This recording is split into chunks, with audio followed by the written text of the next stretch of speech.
Hey guys, welcome back to Medical Coding with Blue. Today is Q&A Tuesday. If you are brand new to my channel, welcome. I am Blue. I'm a medical coder. I have been a medical coder for over 10 years.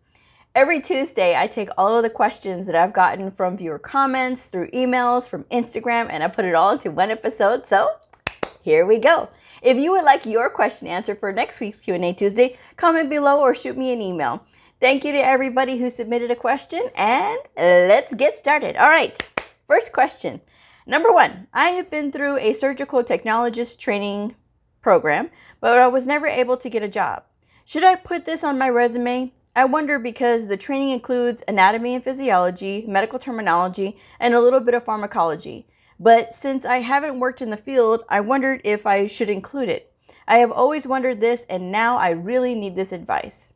When you have gone through surgical technologist training, if I see this on there, on your resume, and I see that you have all this medical terminology, anatomy, physiology, and pharmacology, I'm going to be very excited if I was a hiring manager. And I would say immediately that this person would be perfect for same-day surgeries. Why? Because you understand the language. You know immediately what's happening, right?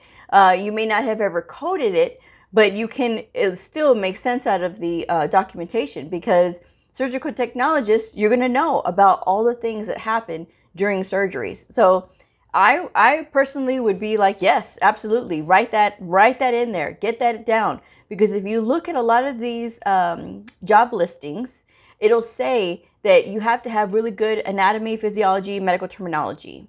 A lot of the listings say this because it is very important for you to have a very good grasp on those topics, because coders who have a very good grasp on anatomy, physiology, medical terminology, and pharmacology, it makes it so much easier because they're more detailed and looking at, okay, they understand what they're reading. We know the differences between symptoms and we know definitive diagnosis. We understand, right? And so the more that you've had practice with it, you've had formal training with it, you absolutely want to put that on your resume, because that's something that is going to get that that hiring manager's attention. All right. So yes, absolutely. That would be my advice. Put that on there.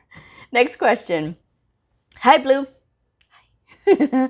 I'm a nurse and I want to explore the coding field. Can I take the CCA without going through a medical billing and coding program? Would books suffice? I've looked into AHIMA's products and I'm not sure what would help me. So if you're not familiar, the CCA is the Certified Coding Associate, and that is with the American Health Information Management Association, or AHIMA for short. Yes, you can absolutely do self-study, and I do have a video where I talk about independent study. I will leave that link down in the description box below. In that link, in the description box of that video, I list all the books that you need and everything that you should look at when you are studying for the CCA. The CCA you can take without having to go through a program. So that is one of the really good things. And once you do, then you've got your foot in the door with your credentials. So yes, absolutely. You can take it without having gone through a formal program. Next question. Getting the job was a horrible experience. I sent out 200 plus resumes / applications. I had my resume professionally written, and I have to move 10 hours away. All right. I will say this about that comment. I had to move. When I got my second job, I had to move, and it was roughly 10 hours away as well. So I feel for you, all right? I have always been a strong advocate of people writing their own resumes. Now, I don't know what this person's situation was, like why they had to put out so many. What were they doing with their resume? How were they applying? Were they passing the initial assessment test? Because every place that you apply, if they're going to give you a chance, they're going to put in, they're going to give you an assessment test.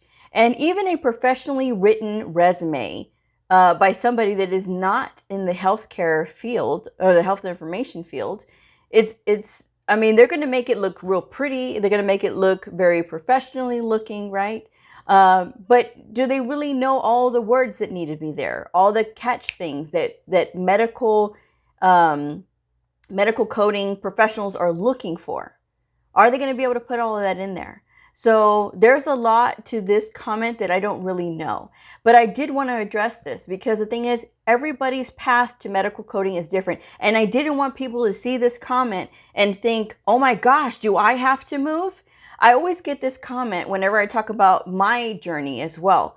When I had my first assignment, it was just for 3 months. And then I had to move, and it was roughly 10 hours away as well. And so, like I said, I feel for the person who made this comment, but it's not, everybody didn't have to do that. There's plenty of people who got jobs in their hometowns.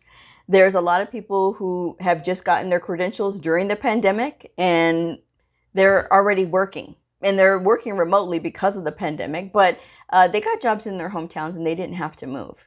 Like I said, everybody's journey is going to be different, but this is what happens sometimes in this field. And like I said, I don't know what happened with those 200 plus times. It's great that you applied that many places, but at the same time, were all the things, did you do your research as far as like, what are they looking for in these job postings? Because if you're not putting on your resume that you're familiar with anatomy, physiology, medical terminology, there's a good reason that they're probably not looking at your resume. You know, look at these job postings and don't just blindly send out tons of resumes and just hope somebody bites, because you have to really sort of look at everything. And if that particular place, wherever you're applying, is looking for a certain thing, like we want somebody who's proficient in anatomy, physiology, and medical terminology, make sure you have it on your resume. If you have to update your resume every so often and change it up a little bit, and when you're writing your cover letter, make it personal. Those are the things that you have to do. If you have to change it every time, you have to change it every time. I did have a few different copies of my resume that I thought whenever I was applying somewhere, this one would best fit. This one would best fit. This one would best fit. So, like I said, you may have to change what you say a few times. And these professional resume writers, they're meant to make the resume look pretty and well written. But if the way that the resume is written is not matching the person's tempo when they're speaking during like an interview, I'm going to pass over this one. If I was a hiring manager, I would absolutely say next, because this person didn't take the time to write this themselves. And even if you feel like, Blue, I don't like to write. There's a lot of people that don't like to write. But this is something that you're going to have to get used to in this field, because you are going to have to send emails eventually to your providers. And you're going to have to be able to communicate with them written. And a lot of times you'll see that in the job postings as well, where they say you must have really good verbal and written skills. That is out there on a lot of these job listings. And I will be leaving the job listings explained playlist down in the description box below. And I hope you guys will watch it, because there's valuable information in there when you are applying. So don't take it as I'm going to get frustrated and I'm just going to blanket all these places. You have to take care and time when you are applying. So I really do wish this person the best on their journey, and I'm glad that you stuck with it. But you know, they did put a sad face because they said they had to move. But you know, sometimes things happen in life, and your path goes a certain way for a reason, and you should just embrace it, because that is what this field is all about. You know, I had to embrace a lot of change very quickly when I was going through my journey. And I had to literally, it was sink or swim time. And I literally gave myself that failure was not an option. That was literally my thought process. Because when I moved from my hometown, that was the first time I had moved away, right? And I was there by myself. I didn't know a soul when I got to my second job. I did not know a soul. So I was in a new city. I was living by myself. I was trying to start in a new career that I had just only started working 3 months prior. You want to talk about dog paddling. I was paddling for my life. But I would not change anything, because that job led me here.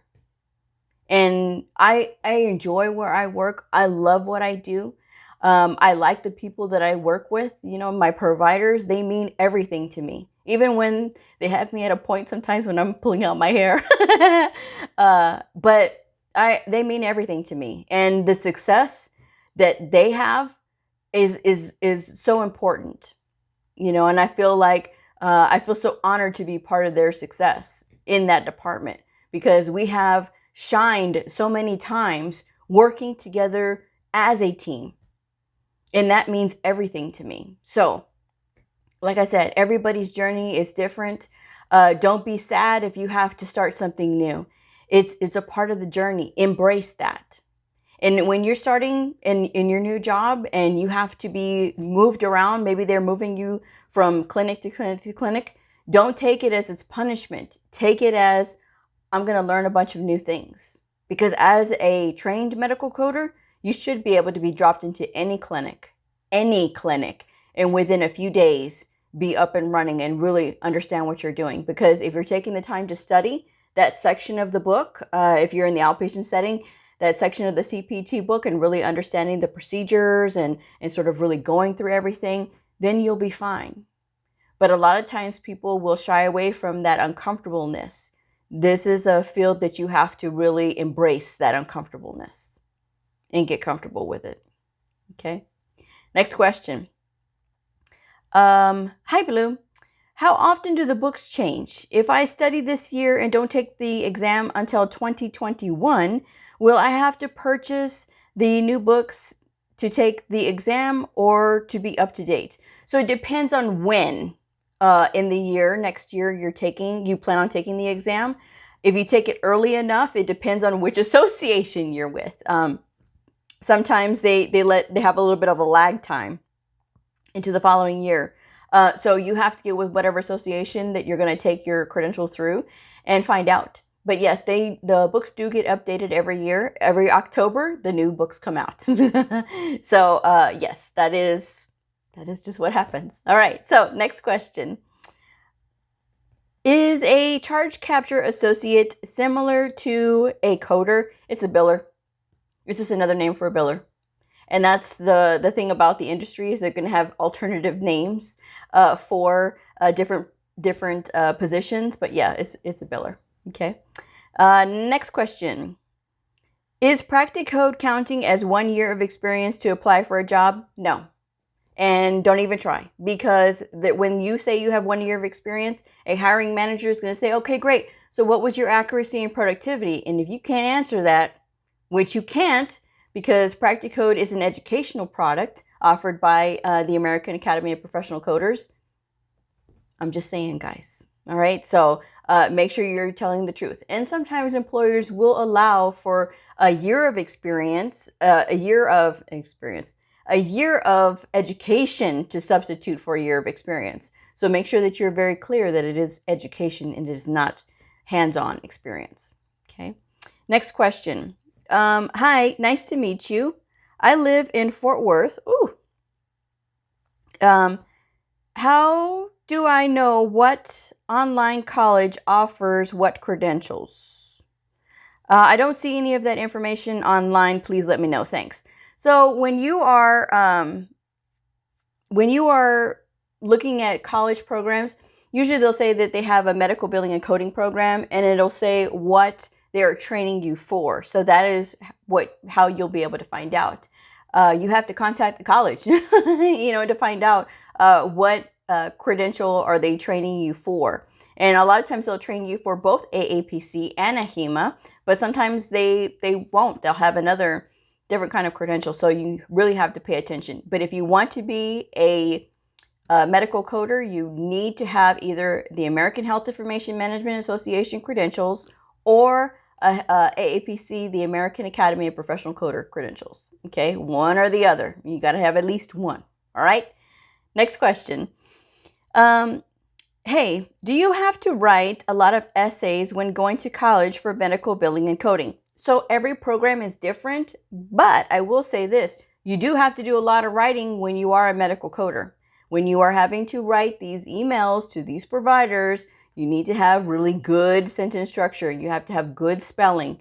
and you have to make sense in your emails. So yes, writing is very important. All right. And there's no negotiation there. You have to do that. Okay.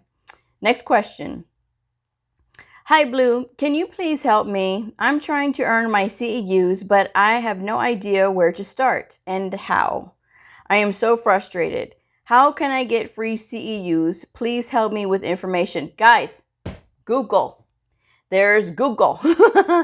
You Google anything and the answers will come up. And I will say this, free ones, they are out there. Free continuing education units for medical coders are out there. So if you Google this, there's no need to be frustrated, all right? If you search and you do your research, you'll be able to find this information, all right? Next question. Hello, I love your videos, by the way. Thank you. I just have a question. I'm going to school for medical coding. The medical coding part, will it be easy for me to get a job, or do I need to get that medical billing done too? No. So the thing is, with medical billing, you do not have to be certified to be a medical biller. You only have to be certified to be a medical coder. So when I talk about new people getting jobs, it takes a lot to get a job as a brand new medical coder. Guys, I don't know why. I mean, there's a lot of theories I can think of in my head why it's difficult for brand new people to get jobs. But we all go through this. This is something in the field that I wish would change. But I mean, it is what it is, and we are where we are. So everybody's gone through this. Everybody has a difficult time in the beginning. I do have a lot of videos out about how to find a job when you're a brand new medical coder with no experience.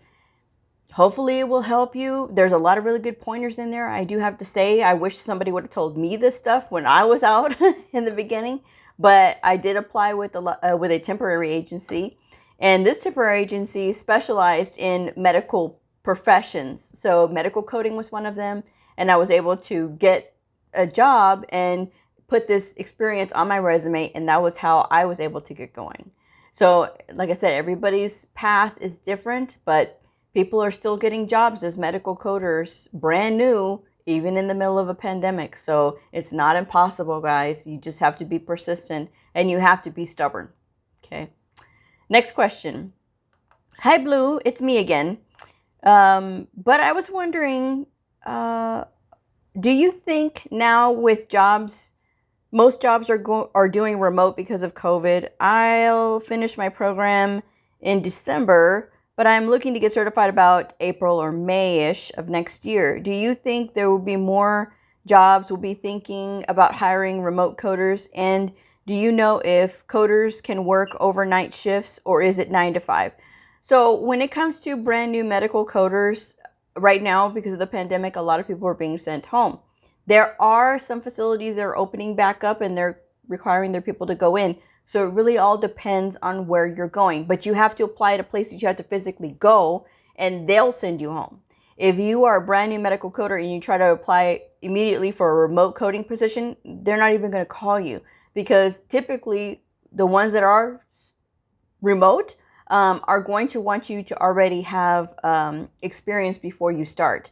And places where you have to physically go, they're going to know that you don't have experience. So they're going to be willing to work with you.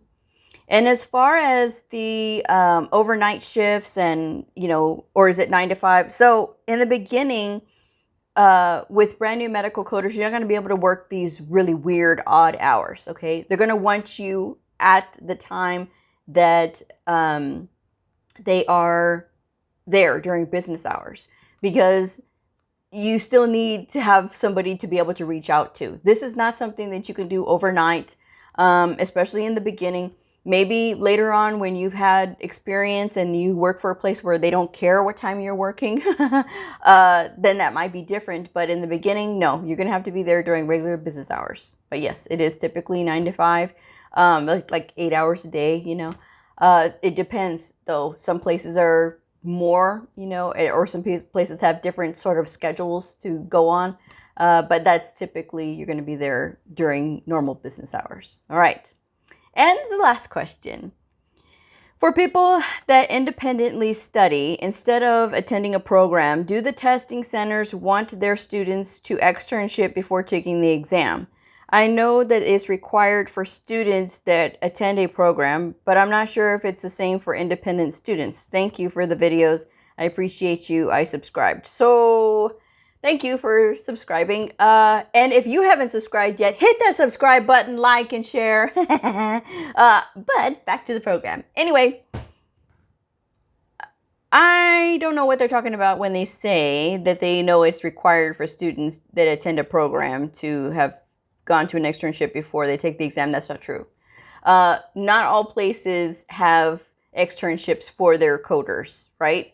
And when you're going to the testing center, you've already paid your testing fee. They don't care. They already have your money. You're just there to take the test. So when you're doing independent study, like I said, and you pay for your exam fee and you're going to the testing center, they're not going to expect you to do anything else. All right. You're there to take the test and pass. that is your goal anyway, is to take your test and pass. But with like, regular students that go to like a regular school, it's not always required that they have a externship. Externship is optional in some places.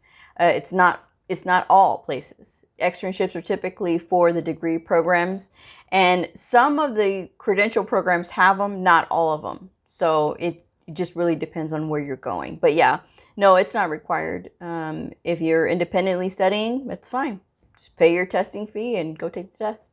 So that's it. I'm going to go ahead and wrap this one up. So this is a good episode, right? But anyway, I hope you all have enjoyed this, and I hope you'll join me for tomorrow's episode, and I will see y'all then. If you are a medical coder, a medical coding student, somebody curious about the fascinating world of medical coding, a provider, or a nurse, I invite you to like and subscribe and follow me on my journey in medical coding. I will see y'all next time.